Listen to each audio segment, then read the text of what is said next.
Good morning students. Lycopodium के बीजाणुद्भिद के बारे में हम लोग अध्ययन कर चुके हैं। लाइकोपोडियम एक टेरिडोफाइटा है और इसका बीजाणुद्भिद जड़, तना और पत्ती में विभेदित होता है। आज हम लाइकोपोडियम के रिप्रोडक्शन और जनन के बारे में अध्ययन करेंगे। आपको ये ध्यान रखना है कि लाइकोपोडियम में जो जनन या रिप्रोडक्शन होता है वो कायिक विधि द्वारा और स्पोर द्वारा होता है। सबसे पहले हम लेंगे वेजिटेटिव रिप्रोडक्शन या जिसे हम कायिक जनन कहते हैं। सामान्यतः टेरिडोफाइटा या जैसे जैसे अपन जिम्नोस्पर्म या हायर प्लांट्स की तरफ जाते हैं, वेजिटेटिव रिप्रोडक्शन की जो कैपेसिटी होती है वो धीरे धीरे कम होती है। लाइकोपोडियम में वेजिटेटिव रिप्रोडक्शन 2-3 विधियों से होता है। इनमें मुख्य रूप से बाइबल्बिल्स और जेमी, जिसे हम पत्र कलिका भी कहते हैं, या मैंने कुछ जातियों के नाम लिख रखे हैं। लाइकोपोडियम सिलेगो और लाइकोपोडियम फ्लेगमेरिया में बल्बिल्स द्वारा रिप्रोडक्शन होता है, या जिसे हम पत्र कलिका कहते हैं। आगे हम डायग्राम में इसको देखेंगे कि पत्र कलिका किस प्रकार की होती है। सामान्यतः स्तंभ जो होता है तना, उसके शीर्ष भाग पे सूक्ष्म कलिका जैसी संरचनाएं डेवलप हो जाती है, जिसे हम पत्र कलिका कहते हैं। पत्र कलिका जो होती है एक अक्ष के चारों ओर अनेक मांसल और छोटी पत्तियां द्वारा घिरी रहती है। इसमें भोजन भी संचित रहता है। तो जमीन पर जैसे ही मात्र पौधे से ये पत्र कलिकाएं जब नीचे गिरती है तो इनमें से अपस्थानिक जड़ें निकलती है और वृद्धि करके ये एक नया पौधा बना देती है।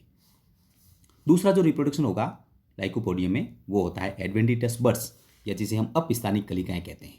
या मैंने जाति एक लिख रखी है लाइकोपोडियम रिफ्लेक्सम। इसमें इस विधि द्वारा जनन होता है। इसमें भी स्तंभ के आधार से कुछ कलिकाएं अपस्थानिक निकलती है और वो मात्र पौधे से अलग होकर नया पौधा बना देती है। तीसरी जो विधि है वो है बाई फ्रेगमेंटेशन एंड डीके, जिसको हम लोग कह सकते हैं खंडन और गलन द्वारा। तो लाइकोपोडियम में जैसा कि मैंने आपको बताया था कि कुछ जातियां इरेक्ट होती है और कुछ क्रीपिंग, जिसे हम विसर्पी कहते हैं, पहले हम अध्ययन कर चुके हैं। तो जो विसर्पी जातियां होती है उसमें स्तंभ के पुराने भाग की मृत्यु और जो गलन होता है जिसे हम डीके कहते हैं, वो जब जैसे ही द्विभाजी बिंदु तक पहुंचेगा तो दोनों शाखाएं अलग होकर नया पौधा बना देती है। ये एक एडवेंटिटस बर्ड्स और फ्रेगमेंटेशन एंड डीके, ये एक प्रकार का सामान्य कायिक जनन की विधि है जो ब्रायोफाइटा और टेरिडोफाइटा में आपको देखने को मिलेगी। जैसा कि मैंने पहले बताया कि जो पत्र कलिकाएं किस प्रकार की दिखाई देती है, तो ये एक लाइकोपोडियम का प्लांट है। और लाइकोपोडियम के प्लांट में ये देखें आप, स्तंभ के अक्ष के ऊपर ये जेमी, आपको जैमा दिखाई दे रहे हैं। इस प्रकार से अगर आपको इंडिविजुअल अगर आपको इसको देखना हो तो किस प्रकार से जैमा दिखाई देते हैं, और जैसे ही जैमा ज़मीन पर गिरेगा या पत्र कलिकाएं ज़मीन पर गिरेगी तो उसमें अंकुरण है वो किस प्रकार से होता है वो इस डायग्राम में आपको दिखाया गया है। अब सबसे महत्वपूर्ण जो थ्योरी के हिसाब से इम्पोर्टेंट भी है और आपको ध्यान भी रखना है, रिप्रोडक्शन बाय स्पोर, यानी बीजाणुओं द्वारा जनन। तो जैसा कि हमने पहले अध्ययन कर चुके हैं कि जितने भी जो टेरिडोफाइटा होते हैं उसमें बीजाणुओं का निर्माण होता है, और बीजाणु विशेष प्रकार की संरचना है जिसे हम बीजाणुधानी कहते हैं। और बीजाणुधानी का जो निर्माण होता है वो पत्तियों पर होता है जिसे हम स्पोरोफिल कहते हैं। तो लाइकोपोडियम जो है एक सम बीजाणु पौधा है। इसे हम 3 भागों में अध्ययन करेंगे कि एक तो लाइकोपोडियम की स्पोरेंजिम कैसी होती है, किस प्रकार से दिखाई देती है, स्पोरेंजिम का विकास किस प्रकार से होता है, और स्पोरेंजिम का स्फुटन जिसे हम डाइसेंस कहते हैं वो किस प्रकार से होगा। सबसे पहले यहाँ पे आप देखें लाइकोपोडियम के 4 डायग्राम दिखा रखे हैं, ए, बी, सी और डी। ये विभिन्न प्रकार की जो बीजाणुधानियाँ हैं या स्पोरेंजियम जो आपको देखने को मिलेगी। स्पोरेंजियम का मतलब हुआ कि ऐसी संरचनाएं जिसके अंदर स्पोर का निर्माण होगा। और बीजाणुधानी युक्त जो पत्ती होती है जिसे हम स्पोरोफिल कहते हैं, आप यहाँ देखें स्पोरोफिल आपको यहाँ पे दिखाई दे रहा है। तो अब अलग अलग जातियों में अलग अलग कंडीशन पाई जाती है। जैसे आप डायग्राम ए को देखें तो डायग्राम ए के अंदर जो आपको संरचना दिखाई दे रही है यहाँ पे, ये जो डायग्राम ए है ये ए, इसके अंदर आप देखेंगे कि बीजाणुधानी की जो पोजीशन है वो किस प्रकार की है, अक्षीय। यहाँ पे देखें ये इसको ऑक्सिलरी पोजीशन भी कहते हैं। और बीजाणुधानी के चारों ओर आप देखेंगे कि स्पोरोफिल है, उसने पूरा का पूरा एक प्रकार का आवरण बना रखा है। तो कुछ जातियों में जिसे हम कक्षीय बीजाणुधानी कहते हैं वो आपको देखने को मिलेगी। इसी प्रकार लाइकोपोडियम जो दूसरी स्पीसीज है जिसे हम सरनम कहते हैं, में जो बीजाणुपर्ण की अपेक्ष सतह पर विभक्त होती है। आप देखेंगे कि ये स्पोरोफिल है और स्पोरोफिल के ऊपर की तरफ आपको ये बीजाणुधानी दिखाई देती है। तो इसमें भी पोजीशन में आपको फर्क दिखाई देगा। इसी प्रकार से कुछ अन्य जातियों में उपपर्णी जिसे हम बोलते हैं सब फोलियर, आप ये देखें इस पोजीशन में पहले वाले में, दूसरी वाली पोजीशन में और तीसरी वाली पोजीशन में आपको अंतर दिखाई दे रहा है। और डायग्राम सी आप यहाँ पे देखें डायग्राम सी और डायग्राम ए की स्पोरोफिल है, उसमें अंतर ये है कि इसमें स्पोरेंजियम जो है वो आवृत दिखाई दे रहा है, जबकि इसके अंदर जो स्पोरेंजियम है इसमें किसी प्रकार का आवरण नहीं है, स्पोरोफिल है वो आपको अलग ही दिखाई दे रहा है। इसी प्रकार एक और पोजीशन है जो कि आपको यहाँ देखने को मिलेगी। तो ये जो चारों डायग्राम ये दिखा रहे हैं कि इसके अंदर जो बीजाणुधानियाँ होती है उसकी पोजीशन है वो किस प्रकार से आपको देखने को मिलेगी। अब जो भी इसकी स्पोरेंजियम होती है वो सामान्यतः जो स्पोरेंजियम आपको इसमें देखने को मिलेगी वो सामान्यतः किस प्रकार की होती है, उपगोलीय या जिसको हम रेनिफॉर्म कहते हैं, वृक्काकार जिसे हम कहते हैं, आपको दिखाई देती है। इसमें आपको स्टाक भी दिखाई देता है, सवृंत आप देखेंगे बीजाणुधानी को तो आप ये देखेंगे हल्का सा यहाँ स्टाक है, ये आपको इसमें दिखाई दे रहा है। जब भी बीजाणुधानी परिपक्व हो जाएगी तो पीले और नारंगी रंग की होती है, यूनिलोक्युलर जिसे हम एक कोष्ठी कहते हैं, ये होती है। तो और इसके अंदर जो भी बीजाणु दिखे, जो स्पोर आपको इसके अंदर दिखाई दे रहे हैं, इस बीजाणुधानी के अंदर सारे के सारे बीजाणु समान आकार के हैं, तो इसे हम होमोस्पोरस भी कहेंगे। अब जो सबसे महत्वपूर्ण है कि बीजाणुधानी का विकास है वो किस प्रकार का होता है। तो लाइकोपोडियम के जब हमने सामान्य लक्षण पढ़े थे उसमें मैंने आपको बता दिया था कि जितने जो टेरिडोफाइटा के जब हमने सामान्य लक्षण पढ़े थे उसमें मैंने बताया था कि टेरिडोफाइटा में बीजाणुधानी का जो विकास होता है वो दो प्रकार से होता है, एक होता है यू स्पोरेंजिट और एक होता है लेप्टोस्पोरेंजिट। तो इसमें जो डेवलपमेंट है वो यू स्पोरेंजिट प्रकार का दिखाई देता है। थोड़ी सी जानकारी मैं आपको दे दूं कि यू स्पोरेंजिट प्रकार की बीजाणुधानी के विकास में जो इनिशियल सेल होती है वो एक से ज़्यादा होती है। ये आप देखें कि जहाँ भी ये सामान्यतः जो स्पोरोफिल होती है या पत्ती होती है उसकी सरफेस पे इसका निर्माण होगा। तो आप यहाँ पे देखेंगे इस डायग्राम के अंदर ये initial cell, sporangial initial cell कितनी है, 1 2 3, आप 3 दिखाई देती है, यानी मोर देन 1 होगी। और सबसे पहले जो स्पोरेंजियल इनिशियल है उसमें एक प्रकार का पेरिक्लिनल या परिणतिक विभाजन हुआ। परिणतिक विभाजन होने से दो स्तर बन गए। बाहरी स्तर का नाम है जैकेट इनिशियल और अंदर की जो कोशिकाएं उसे हम आर्किस्पोरियल इनिशियल कहते हैं। जैसे ही परिपक्व बीजाणुधानी होगी तो ये जैकेट इनिशियल है, ये क्या करेगी, बीजाणुधानी का जो भित्ति होती है उसका निर्माण करेगी। आप देखेंगे ये मैच्योर के अंदर मैच्योर बीजाणुधानी आपको दिखाई दे रही है, इसके चारों तरफ ये वॉल लेयर जो आपको दिखाई दे रही है ये किसका परिणाम है, जैकेट इनिशियल का। इसमें कई प्रकार के अपनतिक और परिणतिक विभाजन होते हैं। और अंदर की जो सेल होती है जिसे हम आर्किस्पोरियल सेल कहते हैं, ये मास या अनेक विभाजन करती है दोनों प्रकार के। और फिर इसकी जो कोशिकाएं उसे हम प्राइमरी स्पोरोजिनस सेल कहते हैं और यही प्राइमरी स्पोरोजिनस सेल मियोसिस या अर्धसूत्री विभाजन द्वारा स्पोर का निर्माण करती है, जो कि स्पोर आपको अंदर की तरफ दिखाई देते हैं। तो कुल मिला के हम ये कह सकते हैं कि ऐसा विकास जिसके अंदर इनिशियल सेल एक से ज़्यादा हो और जब बीजाणुधानी परिपक्व हो जाए तो बीजाणुधानी की जो भित्ति होती है वो एक से ज़्यादा स्तर की हो, इस प्रकार के डेवलपमेंट को हम लोग क्या बोलते हैं, इस प्रकार के विकास को हम कहेंगे यू स्पोरेंजिड प्रकार का विकास। तो आपको ये ध्यान रखना है कि जितने भी जो टेरिडोफाइटा पढ़ते हो, सामान्य जब हमने लक्षण बताया था मैंने, तब आपको इसके बारे में समझा दिया था। एक और डायग्राम आपको यहाँ दिखाई दे रहा है कि विभिन्न प्रकार के जो लाइकोपोडियम है, जैसा कि मैंने पहले बताया था कि लाइकोपोडियम के जो स्पोरोफिल होते हैं वो विशेष प्रकार के शंकु में आपको दिखाई देंगे। तो ये जो सबसे पहला डायग्राम है ये इसको हम लोग बोलते हैं, इसको हम लोग बोलेंगे स्ट्रोबिलस, हिंदी में इसको हम लोग बोलते हैं शंकु। तो जितनी भी जो बीजाणुधानियाँ होगी वो एक प्रकार के संरचना का निर्माण करती है।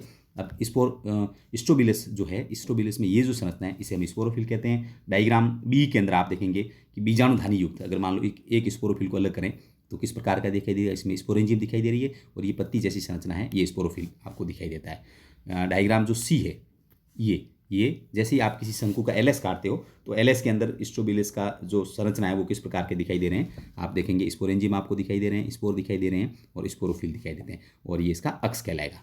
जैसे ही आपने इसका एलएस काटा, इस एलएस में आपको इस प्रकार की संरचना दिखाई देगी। ये जो डायग्राम डी है इसमें जो स्पोरेंजियम है उसको एनलार्ज करके बताया गया है कि जैसा कि मैंने पहले बताया था कि इसकी जो बीजाणुधानी होती है व्रंत युक्त होती है, उपवृक्काकार या गोलाकार जिसको हम बोलते हैं, इस प्रकार की संरचना है। इसकी वॉल होती है जो एक से ज़्यादा स्तर की होती है और सारे बीजाणु समान आकार के आपको दिखाई दे रहे हैं, इसलिए ये होमोस्पोरस हम कह सकते हैं कि टेरिडोफाइटा है। ये इसकी बीजाणुपर्ण या स्पोरोफिल। और विभिन्न प्रकार की जो स्पीसीज है, जातियाँ होती है, उसमें बीजाणुधानी की जो पोजीशन होती है वो अलग अलग प्रकार की होती है, जिसके बारे में हम पहले अध्ययन कर चुके हैं।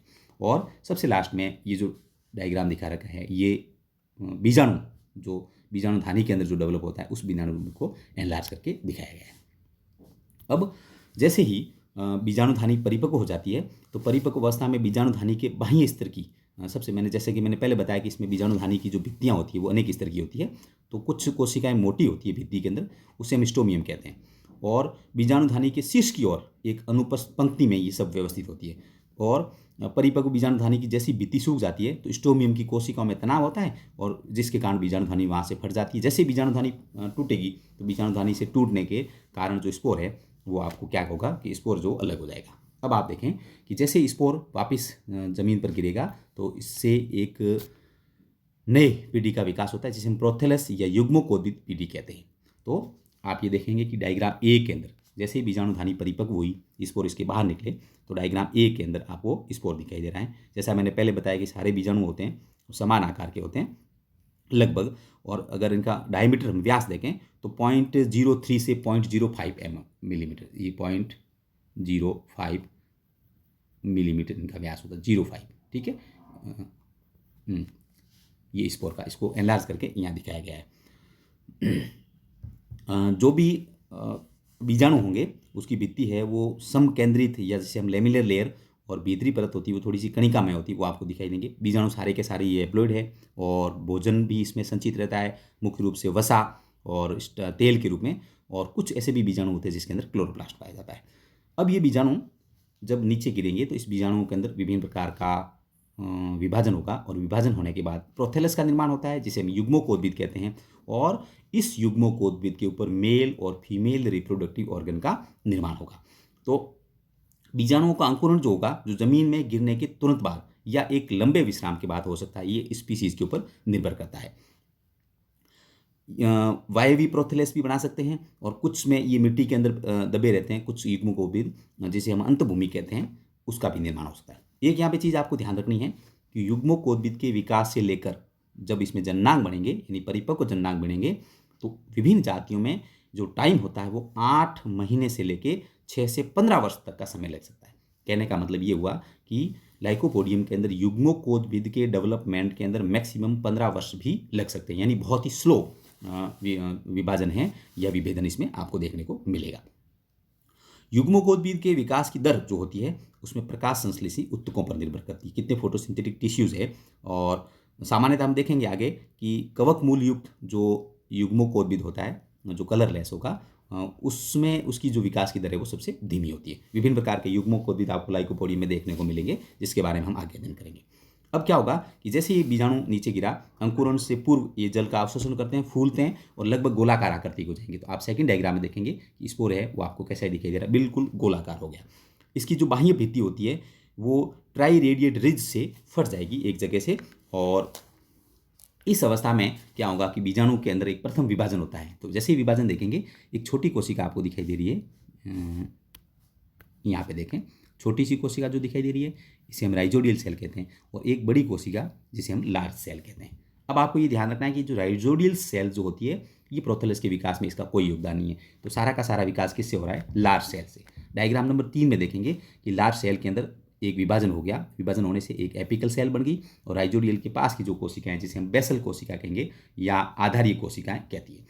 इस अवस्था तक युग्मोकोद्भिद का विकास बीजाणु में उपस्थित जितने भी भोज्य पदार्थ होते हैं उनकी सहायता से होता है, परंतु आगे का विकास तभी होगा जब युग्मोकोद्भिद बीजाणुद्भिद की जो आधारीय कोशिका में फाइकोमाइसीटीज के कवक है वो प्रवेश करे। आधारीय कौन सी कोशिका हुई, ये जो बेसल सेल है।